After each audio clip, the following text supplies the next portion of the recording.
안녕하세요. 오늘의 데일리 뉴스레터에 오신 것을 환영합니다.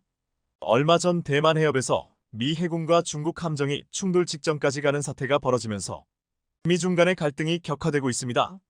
지난 12월 3일 중국 인민해방군 군함은 대만 해협에서 미 해군 구축함 선수를 가로질러 150m 앞까지 접근하는 위협적인 장면을 연출했습니다. 미인도 태평양 사령부는 이지스 구축함 정오람 DDG-93이 캐나다 해군 호위함 HMCS 몬트리올과 대만 해협을 통과하는 동안 중국 인민해방군의 이지스 구축함 루양 III가 미군 이지스 정오람 부근에서 안전하지 않은 기동을 했다고 밝혔습니다. 중국 군함이 미 해군 구축함의 좌연을 추월해 선수를 가로질러 접근했고, 미 구축함은 충돌을 피하기 위해 10노트로 속력을 낮추자 중국 군함이 미 구축함의 우연에서 좌연으로 선수를 두 번째로 가로지른 뒤 미 구축함의 좌연 선수 쪽에 머물렀습니다. 미군은 중국 군함이 1500야드까지 접근했으며 이것은 곧 공해에서의 안전 항행에 관한 해상 충돌 예방법을 위반한 것이라고 비난했습니다. 하지만 중국 인민해방군은 미 구축함이 악의적으로 지역의 평화와 안정을 파괴해 대만 독립 세력에 잘못된 신호를 보냈다고 미국의 행동을 비난했습니다. 이처럼 대만 해협에서 하루가 멀다 하고 미중 간의 대립이 이어지고 있는 가운데 미군의 해군력 강화를 위한 고민은 깊어지고 있습니다. 미군 입장에서 공군은 몰라도 해군력에 있어서는 배를 거의 찍어내다시피 건조하고 있는 중국에 수적으로 밀리고 있기 때문입니다. 미 국방부 추산에 따르면 중국 해군 전함수는 현재 약 340척에 달합니다. 반면 미 해군 전함수는 300척에 못 미칩니다. 또한 미 국방부는 중국 해군 함대가 앞으로 2년 안에 400척으로 확대될 것으로 예상하고 있는데요. 반면 미국이 전함을 350대로 늘리는 것은 2045년이 돼야 가능하다고 판단하고 있습니다. 문제는 중국이 최근 그야말로 전함들을 쏟아내고 있다는 점입니다. 중국의 55형 구축함은 2014년 건조를 시작해 최근 세냥함까지 8척이 취역했습니다. 반면 이에 대적할 미국의 주멀트급 구축함 배치 속도는 너무 더딥니다. 중국 55형 구축함보다 5년 이른 2009년 건조가 시작됐지만 이제 고작 2척이 배치됐을 뿐입니다. 일부 전문가들은 중국이 전함 3척을 건조할 동안 미국은 1척밖에 만들지 못한다고 지적하고 있습니다. 화력에 있어서도 중국 해군은 함대공, 함대함 미사일을 발사할 수 있는 수직발사관 VLS-112기를 장착하고 있습니다. 이는 미국의 최신형 알레이버크 ARLEIGH 버크급 구축함을 능가하는 화력입니다. 그런데 서방 군사 전문가들은 중국의 55형 구축함에 맞설 상대는 한국의 세종대왕급 구축함이라고 보고 있습니다. 최근 CNN은 동아시아 해상에서 갈등이 심화되는 가운데 중국 해군력에 대항할 카드로 한국 해군이 보유 중인 세종대왕함급 이지스 구축함이 비밀병기로 부상했다고 보도했습니다. CNN은 분석 기사에서 미국이 중국의 해군 전력 강화에 꼴머리를 앓고 있는 가운데 한국이 전력 공백을 메울 유력한 대안으로 부상하고 있다고 보도했습니다. 그 근거로 한국은 탁월한 성능의 전함을 건조하고 있고 막강한 항모 건조 능력을 바탕으로 중국에 추월당한 미국 해군의 전력 보강 히든카드로 떠오르고 있다고 분석했습니다. 그러면서 중국 해군력의 수적 우위에 대한 미국의 해결책을 미국 밖에서도 찾아야 한다며 그 핵심으로 한국의 세종대왕함급 구축함을 지목했습니다. 세종대왕함급은 한국 최초의 이지스 방공체계 탑재 구축함으로 2008년 선도함인 세종대왕함이 취역한 뒤 율곡이함, 서해류 성룡함 등 총 3대가 실전 배치됐습니다. 이지스는 해상전은 물론이고 고성능 레이더와 중장거리 대공미사일 등 첨단 장비를 이용해 적의 육상 및 전력까지 무력화시키는 통합 전투 체계입니다. 실제 배수량 1만 2천T의 세종대왕함급 구축함은 중국의 55형 구축함보다 약간 작지만 128개의 함대공, 대잠, 순항미사일 등 더 강력한 화력을 보유하고 있습니다.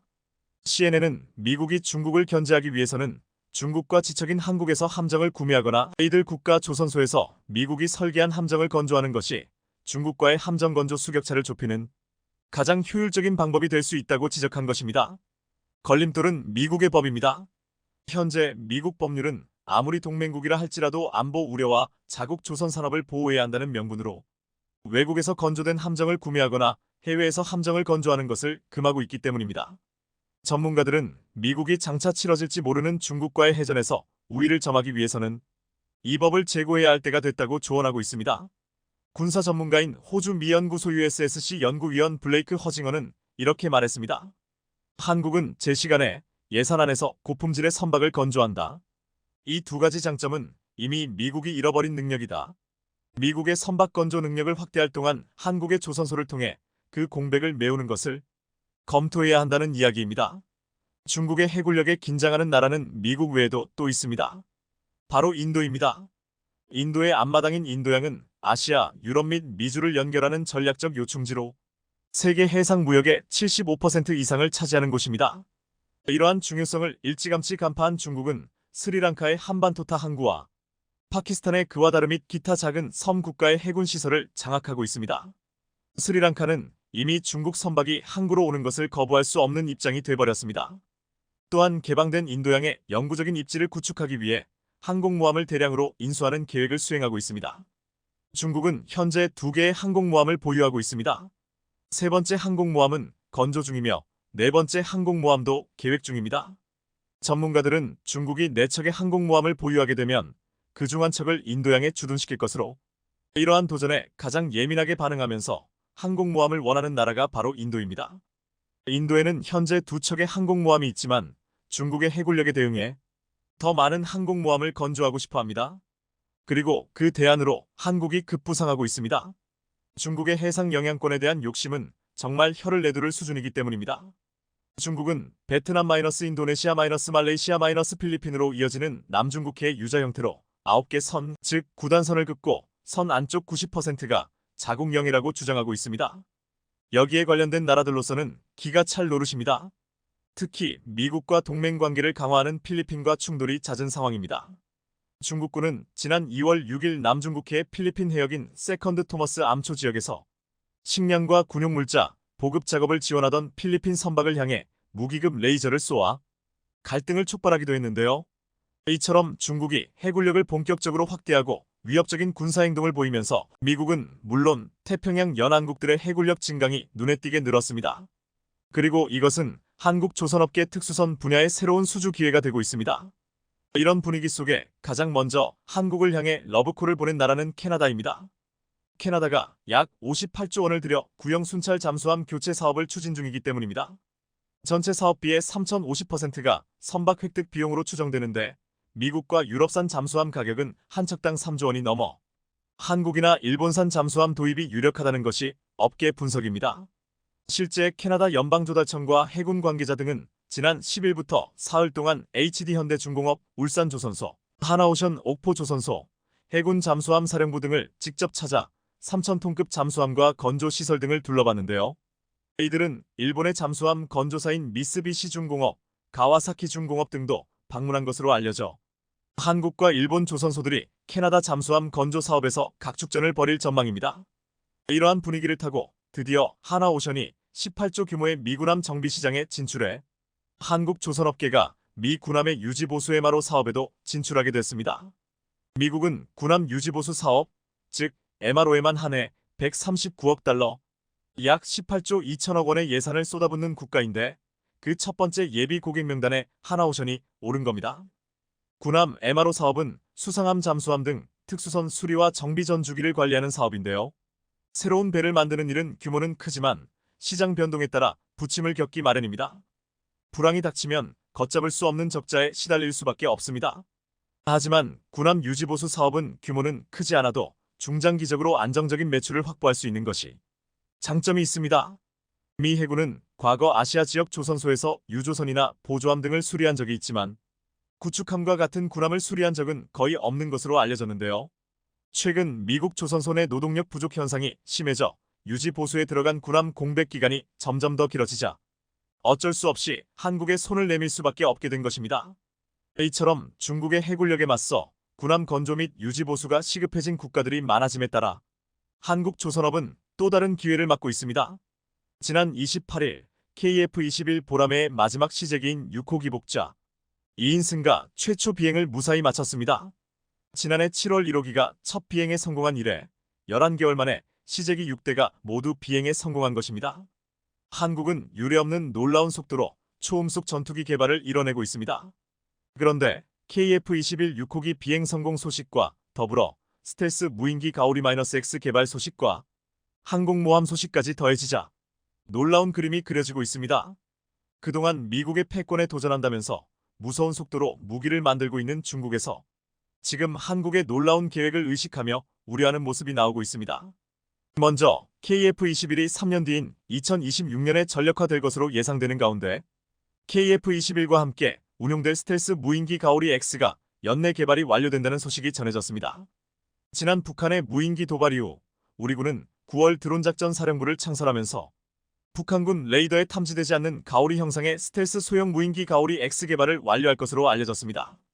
가오리 X는 이미 이착륙 성공에 이어 KF-21 보라매와 유무인 합동작전 MUMT를 수행하는 데 필요한 각종 센서와 통신체계를 개발 중인데 개발이 완료되면 KF-21과 함께 무서운 공중전력을 완성할 예정입니다. 가오리 X는 사전에 입력된 경로로 시간당 수백 km 비행할 수 있고 임무 완료 시 자동으로 돌아오는데 가오리 X의 실제 크기가 길이 11m, 넓이 15m, 무게가 10톤으로 중국에서는 가오리 X의 실제 크기가 대형 드론 수준이 아니라 전투기만 하다는 것을 알고 놀랐다고 했습니다. 중국 소우닷컴은 지난 4월 한국이 순식간에 KF-21 시제기를 순차적으로 만들었고 이것도 매우 놀라운 속도인데 일명 가오리 X라고 알려진 보조 스텔스 무인기까지 모습을 드러냈다고 보도했습니다. 그런데 인터넷상에 돌아다니는 가오리 X의 사진을 한국이 지우고 있다면서 한국이 이렇게 비밀로 취급하는 것은 무엇을 숨기려는 것일까라고 질문했습니다. 혹시 자국이 만든 무인기 CH-7과 비슷해 보인다면서 한국이 또 우리 거를 도둑질했나라는 의심이 든다고 했습니다. 이 매체는 이렇게 어이없는 주장을 하면서도 한국이 지금 만들고 있는 KF-21부터 가오리 X까지 한국의 군용기 개발은 놀라울 정도로 빠르고 순조롭다고 평가했습니다. 그런데 중국이 한국의 전투기 개발이 빠르고 순조롭다고 하는 것은 자신들은 개발하는 게 죽을 것만큼 힘들었기 때문입니다. 한국이 자신들의 것을 베꼈다고 억지 주장을 하는 것도 자신들이 남의 것을 무단으로 베끼기 때문에 한국이 그렇게 개발을 잘하는 것은 자신들처럼 남의 것을 베낀 게 아니냐고 말하는 것입니다. 2022년 7월 19일 KF-21이 초도 비행에 성공하자 중국 언론인 소우닷컴은 이렇게 보도했습니다. 한국은 기술적인 기반이 부족하여 록히드 마틴을 제휴 명목으로 끌어들였고 사실상 T-50 개발과 마찬가지로 록히드 마틴의 첨단 기술을 바탕으로 개발을 진행하고 있다. 록히드 마틴의 상당한 기술적 지원으로 KF-21은 기술적인 혜택을 누리고 있고 어쨌든 한국은 그 덕분에 전투기 개발에 있어서 예산 확보와 기술 부분에서 가장 어려운 고비를 그럭저럭 넘겼다. 그러나 한국이 신속히 관련 부품들을 독자적으로 생산하지 못한다면 KF-21은 실패작이 될 것이므로 아직까지는 실패할 가능성이 있어 보인다. 중국은 한국이 실패하기를 아직도 바라는 눈치이지만 한국은 이러한 바람을 묵살하고 있습니다. 한국은 KF-21을 개발하면서 록히드 마틴과 제휴해 엔진과 부분적인 기술을 전수받았지만 가장 중요한 핵심 기술 4개를 스스로 개발하고 국산화율을 65% 이상 실현시켰습니다.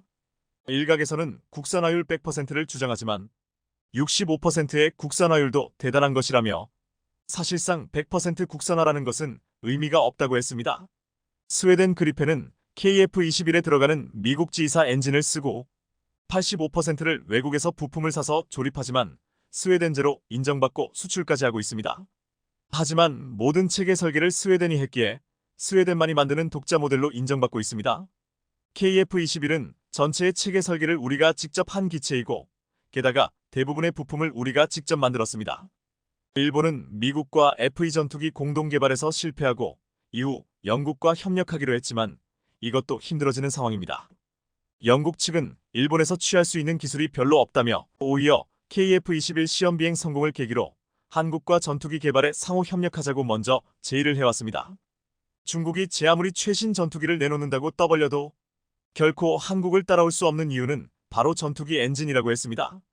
중국은 한국보다 모든 무기에 있어서 국산화율이 훨씬 높지만 이는 중국의 기술이 뛰어나서가 아니라 미국, 유럽, 러시아 등 기술 선도국으로부터 경쟁국 또는 잠재 적국으로 찍힌 나라다 보니 기술 이전은커녕 완제품 판매도 안 하기 때문입니다. 그나마 러시아가 완제품 무기를 팔았는데 중국은 그것을 뜯어보고 무단으로 역설계해서 국산화를 한 것이 드러났습니다. 그러자 러시아는 최신 기체나 부품은 중국에 팔지 않아 첨단 무기들이 제 성능을 내지 못하고 있습니다. 실제로 중국이 자랑하는 J-20에 들어가는 WS-15 엔진도 그렇게 만들어졌는데 러시아제 원형의 6070% 수준의 성능밖에는 안 나오고 있습니다. 중국과 일본이 한국이 자국 기술로 전투기를 만드는 것을 보고 놀라고 속도에 다시 한번 놀라는 이유가 여기에 있습니다. 중국 매체는 KF-21이든 가오리-X든 로열 윙맨 형태의 기체이든 날개를 접을 수 있는 형태의 기체를 제작해 항공모함에 탑재하려는 한국의 야망은 잘 알려져 있다고 경계하고 있습니다.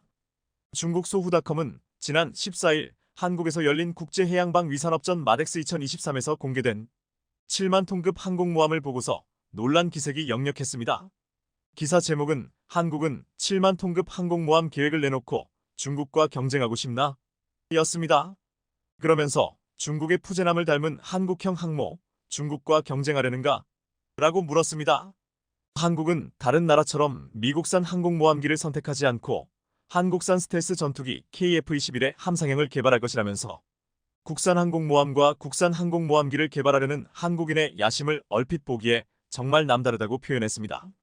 중국은 강대국으로 원양과 대양에 초점을 맞춰야 하기에 이런 항공모함이 필요하지만 한국은 한반도 변두리 국가로 해군활동 범위가 작아 이러한 항공모함이 필요하겠냐고 하지 않아도 되는 걱정을 했습니다. 국내에서는 항공모함 보유를 두고 늘 이 같은 중국의 주장대로 반대하는 목소리가 많았지만 해군 관계자들은 중국이 하는 짓을 생각한다면 항공모함이 필수적이라고 말하고 있습니다. 중국은 서해를 자국의 앞바다라고 지칭하며 2013년부터 우리 해군에게 동경 124도 서쪽은 자신들의 작전 구역이므로 넘어오지 말라고 일방적으로 통보해 왔다고 했습니다. 그렇게 되면 서해의 70% 이상이 중국 해군의 작전 구역이 됩니다.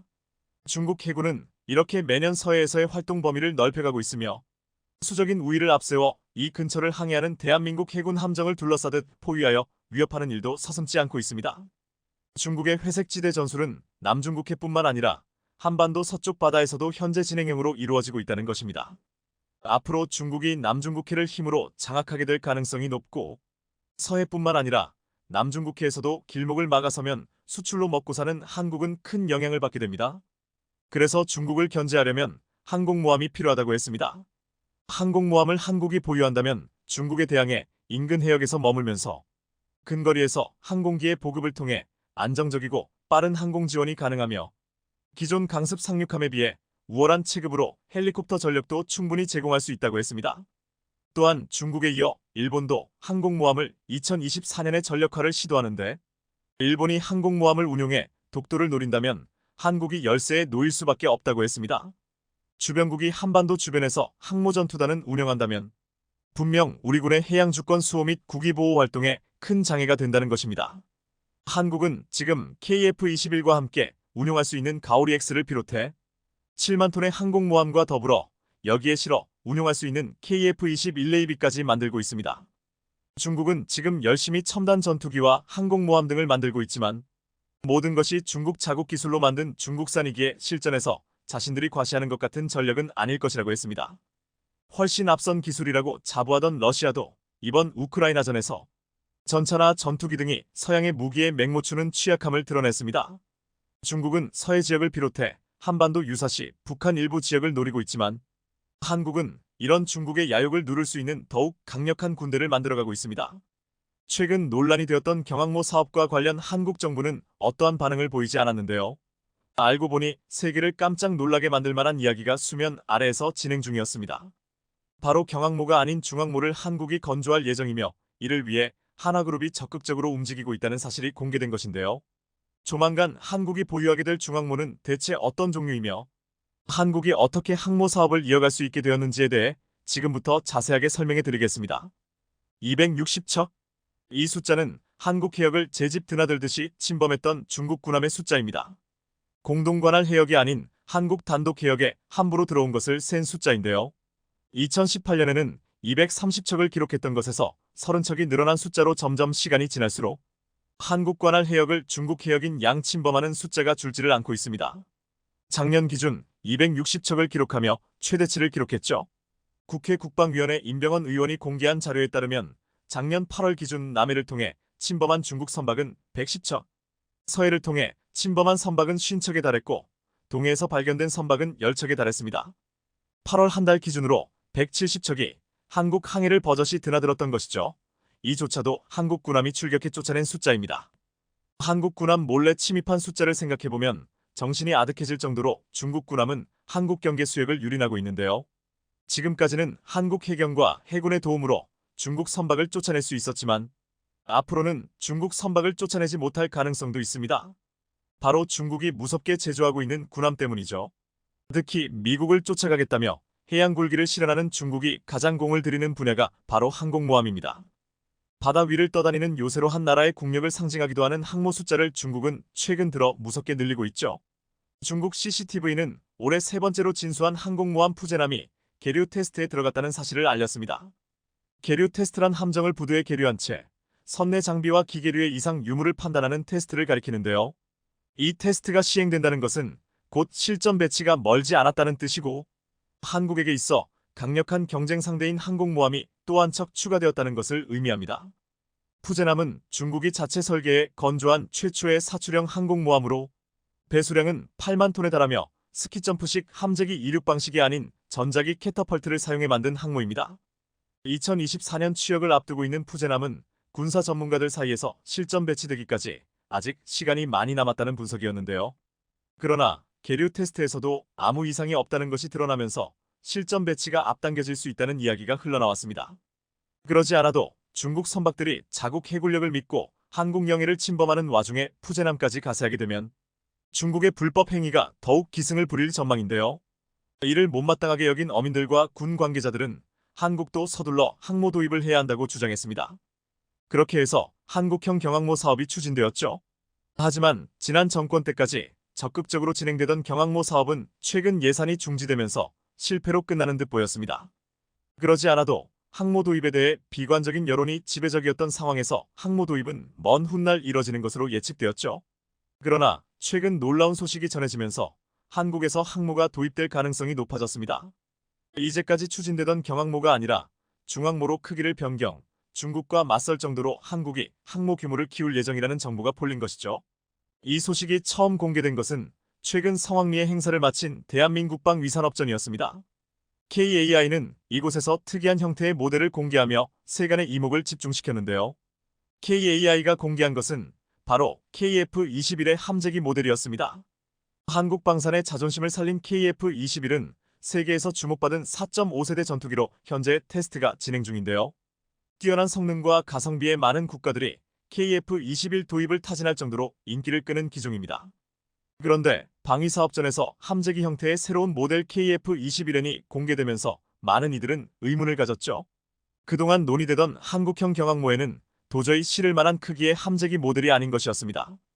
게다가 수직 이착륙기 모델이 아닌 활주로 이착륙기 모델로, 다시 말해 함재기에 활주로가 무조건 달려있어야 하는 사이즈가 큰 항모만 수용 가능한 모델이었습니다. 갑작스러운 신모델의 등장에 의문이 증폭되는 상황. 이 궁금증을 김승겸 합참의장이 국회에서 풀어주면서 한국형 중항모 사업의 실체가 드러났죠.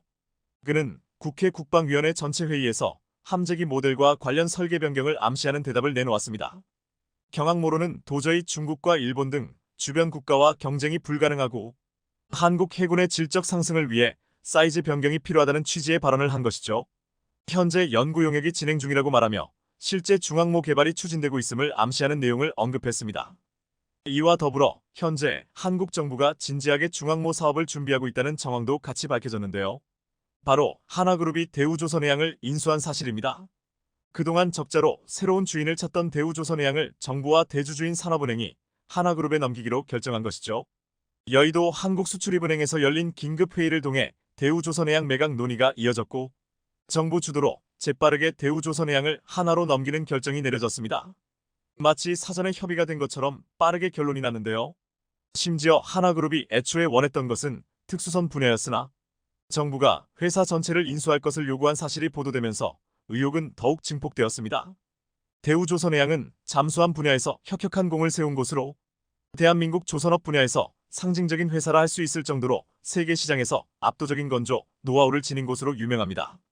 그런 곳이 방산업계에서 유명한 하나와 힘을 합친 것은 무척이나 상징적인 일이라 할 수 있는데요. 더군다나 정부가 이 합병 추진에 적극적이었다는 것은 정부에서 하나 주도의 중항모 사업을 추진할 계획을 품고 있고 이를 위해 조직적으로 움직인 것이라 생각하는 것이 자연스러운 상황. 한화는 예전부터 한국의 로키드 마틴이 되겠다고 자부하며 육해공 방산 분야를 전부 진출하겠다는 야심을 품은 기업인데요. 그들에게 있어 수건의 마지막 퍼즐 조각은 해양 분야였습니다. 그런데 이번에 비로소 그 마지막 수건을 달성한 것이죠.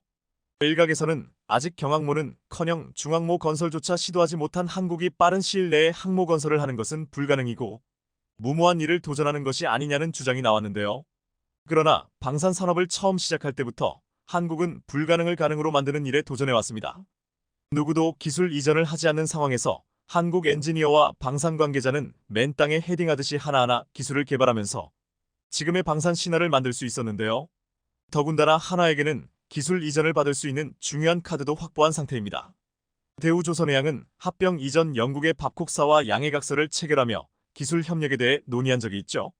양사는 국내외 함정 사업의 경쟁력 강화를 위해 핵심 기술력을 하나로 모으기로 합의를 하며 밥콕사가 가진 경항모 제조 노하우를 전수할 것을 약속했죠. 밥콕사는 퀸 엘리자베스 함을 비롯해 세계적인 해군 함정 설계와 건조에 참여한 회사입니다. 수상함과 잠수함의 핵심 장비 개발에 탁월한 기술력을 갖춘 기업으로 최고 수준의 경쟁력을 갖춘 것으로 평가받았는데요. 애초에 대우조선해양이 밥콕사와 업무 협약을 맺은 것은 경항모 사업에 필요한 노하우를 전수받기 위해서였죠. 그런데 한화에 합병된 이상 경항모가 아닌 중항모로 설계 변경이 논의되면서 오히려 이상적인 형태로 사태가 전개된 것인데요. 영국의 대표 함정이라 할 수 있는 퀸 엘리자베스호는 중항모로 설계되었고 엘리자베스 개발에 직접적으로 개입한 밥콕사는 전 세계 동들어서 몇 안 되는 중항모 건설 노하우를 가진 기업이라 할 수 있습니다. 한화는 대우조선해양 인수로 양해각서까지 인계받으면서 중항모 건설 및 설계에 박차를 가할 수 있는 셈이죠. 게다가 항모에 있어 필수적인 전자전 장비와 레이더에 있어 한화는 세계적인 수준의 기술력을 갖추고 있는 상황. 너무나도 유리한 조건이 조성되면서 한국이 경항모가 아닌 중항모 개발하는 데는 그 어떤 어려움이 없게 된 것이죠.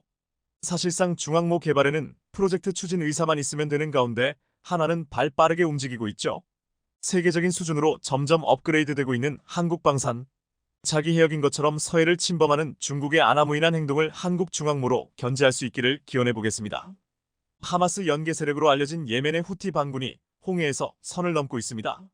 얼마 전 후티 반군은 홍해 남부에서 화물선 갤럭시 리더호를 납포했는데 이 화물선의 선주는 영국 기업이지만 현재 일본 회사가 용선하고 있으며 이스라엘 재벌이 지분 일부를 보유하고 있지만 이스라엘 선원은 타고 있지 않았습니다. 그런데 이 선박이 지금 예멘에서 관광 명소가 되는 웃지 못할 상황이 벌어지고 있습니다. 보시는 장면은 예멘의 서부 해안의 알살리프입니다. 이곳 사람들에게 요즘 새로운 구경거리가 생겼습니다. 구경거리를 지키고 있는 친이란계 무장 조직은 후티 반군입니다. 후티는 갤럭시 리더호에서 춤을 추는 영상을 올렸습니다. 이 화물선을 전리품인양 사람들에게 구경거리로 보여주고 있습니다. 일본 입장에서는 그야말로 대굴욕을 당한 것입니다. 후티 반군이 이스라엘과 관련 있는 선박은 납포하겠다고 공언했지만 이들은 이상하게도 일본과 관련된 선박을 괴롭히고 있습니다. 아무래도 일본 자위대는 국제해상에서 활동이 자유롭지 않기 때문에 이들의 먹잇감이 된 것입니다. 따라서 홍해 바닷길은 그 어느 때보다 긴장이 증폭되고 있는데요. 결국 하다하다 후티는 선을 넘고 말았습니다. 최근 후티 반군은 일본 화물선을 넘어 일본 해상자위대 호위함 즉 일본 군함을 향해 탄도 미사일까지 발사했습니다.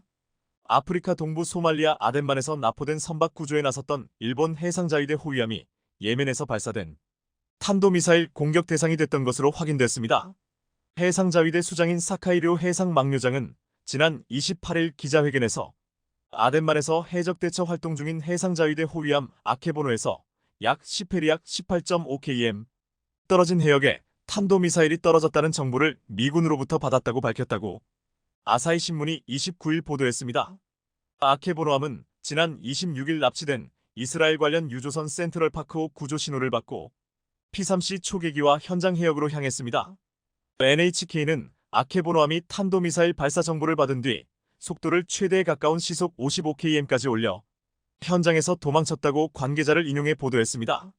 정리를 해보면 아덴만에서 납포된 일본 선박을 구하러 갔던 일본 호위함이 탄도미사일 공격을 받았으나 빗나갔고 일본은 이를 탐지조차 못했으며 미국 측의 연락을 받자마자 일본 호위함은 최대 속력으로 도망을 쳤다는 결론입니다.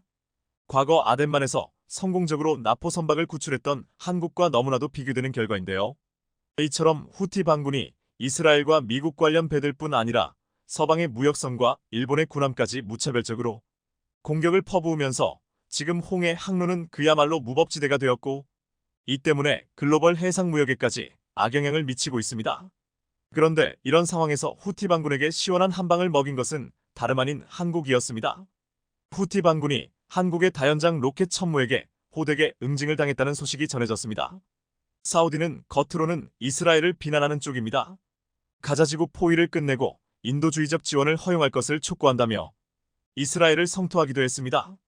하지만 현재 사우디가 취하고 있는 군사적 외교적 행보를 보면 빈살만 왕세자의 이스라엘 비난은 아랍권 여론을 의식한 정치적 수사에 불과한 것으로 보입니다. 사우디는 이스라엘의 가자지구 군사작전이 시작된 이후 예멘 후티 반군이 이스라엘을 향해 발사하는 미사일 드론을 이스라엘에 도착하기도 전에 전투기와 지대 공미사일을 동원해 계속 요격하고 있습니다. 예멘 북서쪽을 장악한 후티는 미사일과 드론을 홍해나 사우디 서부 해안 상공을 지나는 경로로 이스라엘을 향해 날려보내고 있습니다. 이 미사일과 드론이 이스라엘에 도달하기도 전에 이미 사우디군에 의해 적잖이 격추되고 있다는 것입니다. 심지어 사우디는 미국과 이스라엘 공군기에도 영공을 개방했습니다. 최근 미국은 이라크 시리아 지역에서 계속되는 친이란 민병대의 공격에 대응해 제한적인 공습작전을 수행 중인데요. 이와 동시에 사우디와 요르단, 바레인 등의 공군력을 전개해 이란을 겨냥한 대규모 무력 시위를 벌이고 있는 중입니다. 미국이 이처럼 군사행동에 나서자 사우디는 자국 영공 사용을 허가했습니다. 사우디는 아랍 세계의 강대국으로서 같은 이슬람 세력인 팔레스타인을 옹호하며 각종 구호물자를 보내지만 사실은 미국과 이스라엘이 수월하게 군사작전을 수행할 수 있도록 돕고 있는 형국입니다. 어찌 보면 당연한 일입니다. 사우디는 수니파가 통치하는 데 반해 이란은 시아파 종주국을 자처합니다.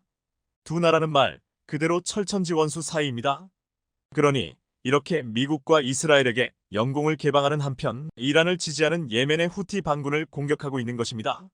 예멘 내전은 2014년 이후 계속되고 있는데 속내를 들여다보면 사실상 사우디와 이란의 대리전쟁입니다. 즉 수니파와 시아파의 대리전입니다.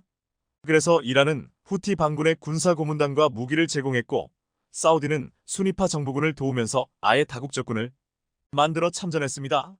이런 와중에 11월 12일 사우디가 돌연 포병을 동원해 예멘 북부 사다 지역을 포격했습니다. 현지 매체에 따르면 사우디군은 이날 아침 대구경 포탄 수십여 발을 발사해 사다 일대를 집중 포격했습니다. 사우디는 왜 갑자기 예멘에 포격을 가한 것일까요?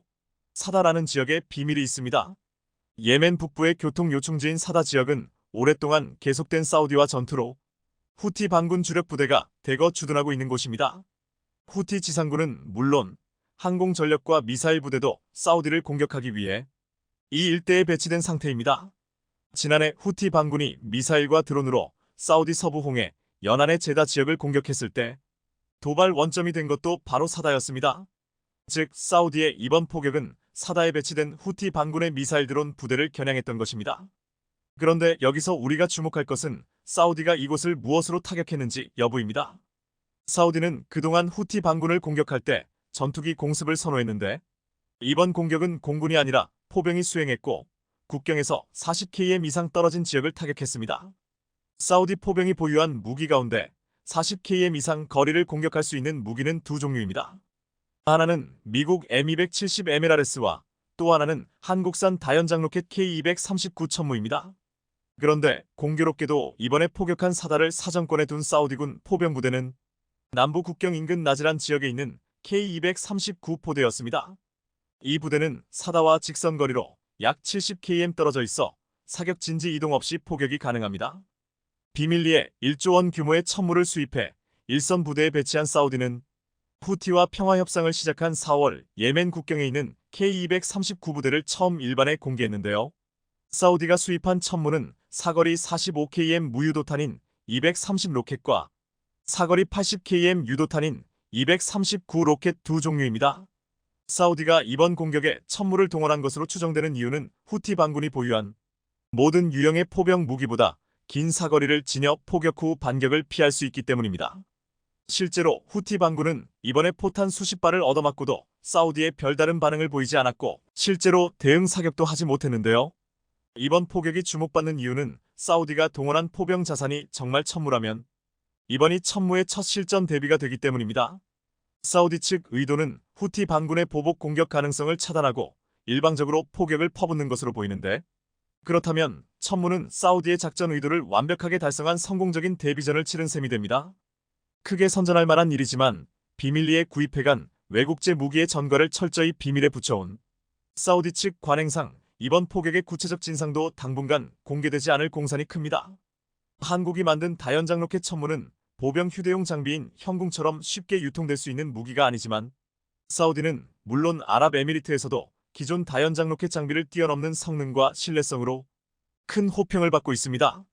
만약 사우디군의 이번 후티 반군 공격이 실제로 천무로 이뤄진 것이라면 성공적인 실전 대비로 형궁처럼 입소문을 타 추가 수출이 성사될 가능성이 크다고 전망됩니다.